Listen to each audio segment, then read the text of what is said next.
This video will talk through projectile motion word problems, and projectile motion has no consideration of wind. This is just pure gravity. So the problems really don't mimic the real world. So there's no wind resistance, there's no force acting upon these objects other than gravity. That's the only force pulling it back down to the earth. And when an object is launched, it makes a parabolic path. The path that the object makes as it moves through the air has a parabolic shape. So the sketch that we're looking at, something is launched from the top of a building and it comes back down to the ground. And the ground is usually associated with the height of 0. Well, let's work through some of these problems so that you can see how this relates to the mechanical skills that we've acquired in class. So here they're giving us a problem in number 1, and they're saying that a soccer ball is kicked from the ground with an initial upward velocity of 90 feet per second. And then they're giving us the equation to use, and they filled in all of the pertinent pieces for us. So you would always be given the equation in Algebra 1. And they're telling us that this equation describes the height of the ball after t seconds. So I would like to think of this as a function of height as it relates to time. So if I'm looking for an ordered pair to represent what's happening, my ordered pair would be time and the height at a particular time to relate this back to x and y, but to put it in function notation. So I would think of the x-coordinate as in my ordered pair as time, and then the y-coordinate in my ordered pair would be the height of the object at a given moment in time. And then, of course, you're going to be given the formulas to use, so you don't have to memorize the formulas. You just need to be able to understand what's happening and relate it back to the mechanical skills that we've already acquired. So part A is asking us to find the maximum height of the ball. Well, that's just code for finding the vertex. And the x-coordinate of the vertex, and I'm going to go ahead and replace it with t. We're still going to use the same formula.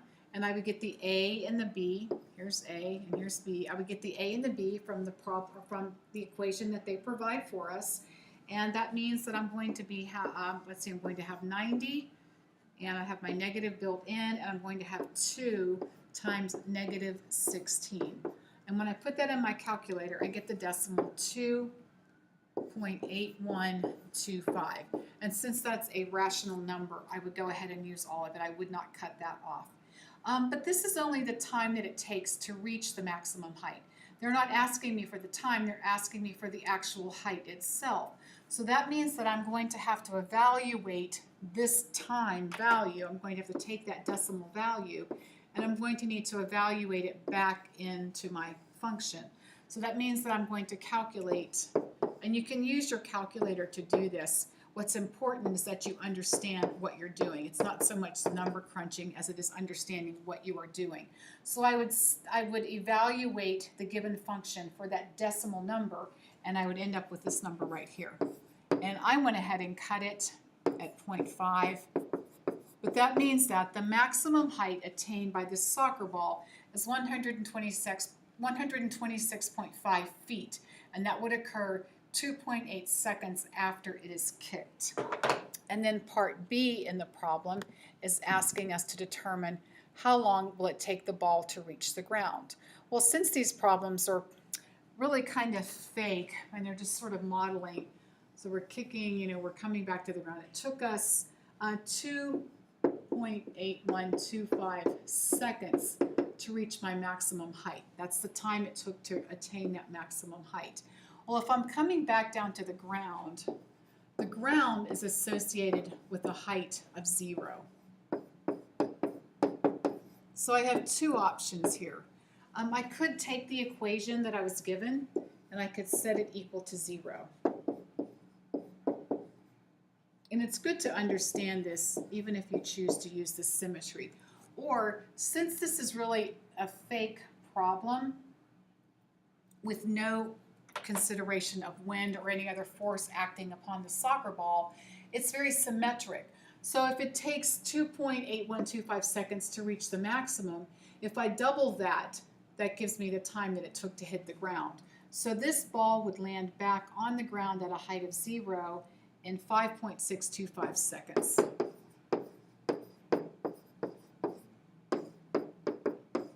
which is 2 times the amount of time it took to attain its maximum height. I could also get this number by factoring out. I could factor this problem, and we will look at the factoring for just a minute, just to explain something. All right. If I factor out a GCF of t, you can see that I would have 2 roots, and one root would be a time of 0, and then the other root is going to be 5.625. So these are my 2 time values. So that means that this ball is on the ground. The ball would be on the ground at time 0. It would have a height of 0 at time 0. And then it would start its path and it would attain its maximum height, and then the trajectory would take it back down to the ground. So that's another way to think of this. But it's relating it back to, it's not a new skill, it's just an interpretation of a skill that we've already acquired. Okay, let's move on and look at number 2. And here I have something that's launched.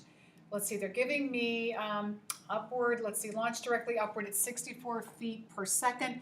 And here my platform is 80 feet off the ground. So you see they've adjusted the equation for us. And in Algebra 1, you're not going to have to adjust the equations. The equations will always be given to you. You just need to be able to read the problem and relate it back to a simple basic skill that we've already studied. So once again, we're asked to find the maximum height of the apple. So this is code for vertex. So the first thing you need to do is figure out how much time does it take to reach that maximum height. And then when I discover that, I take that time and I put it back in to the original function, and that gives me my height at that given time. And I will let you do that one by yourself. I will tell you that the maximum height here, or excuse me, the time to reach the maximum height here in this problem, time is 2 seconds. Time is 2 seconds, and I'm just going to let you all work with this, and you can figure out the maximum height. You can do that on your own, and we'll look at that together in class. Let's look at part B though. How many seconds will it take for the apple to reach the ground? So this apple has been launched from something that's 80 feet above the ground already. So I'm launching from 80 feet and I'm coming back to a ground height of 0.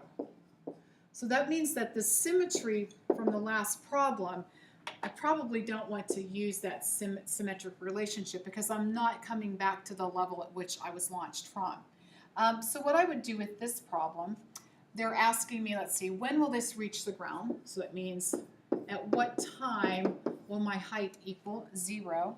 So I would take the original function and I'm going to factor out a negative 16. And when I do that, this is what I have left.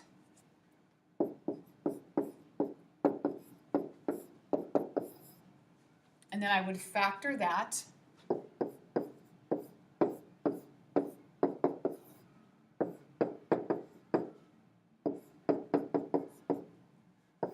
So I would have one time at 5 seconds, and I would have one time at negative 1 seconds, which doesn't really make sense. But if you think about it, you're surpassing where you were launched from on the way back down to the ground. So the negative 1 really, you could probably interpret it that way if you wanted to.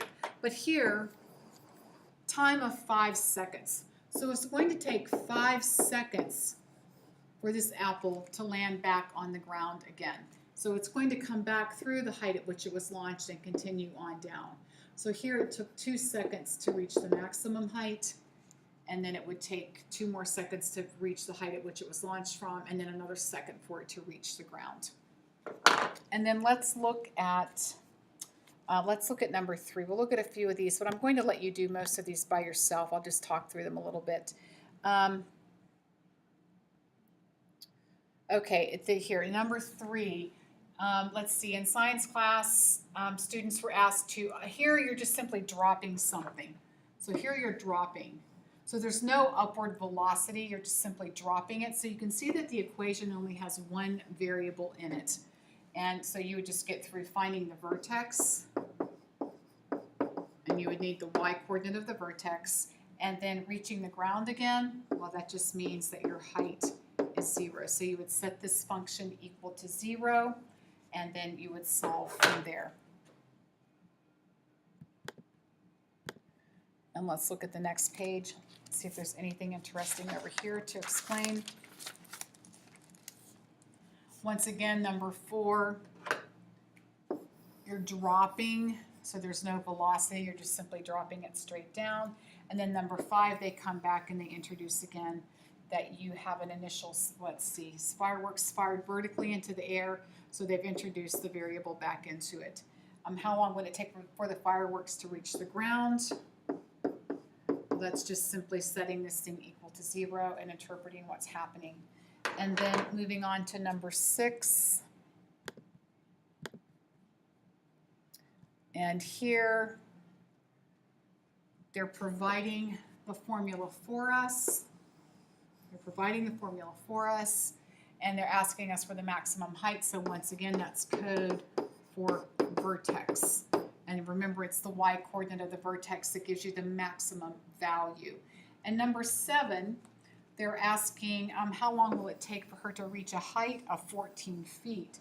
So I would take the equation that they give me, I would let h become 14, and then I would put this into a form that I could factor so that I could answer the question. And I will let you all work through these on your own with a little bit of video guidance, and we will go over these in class.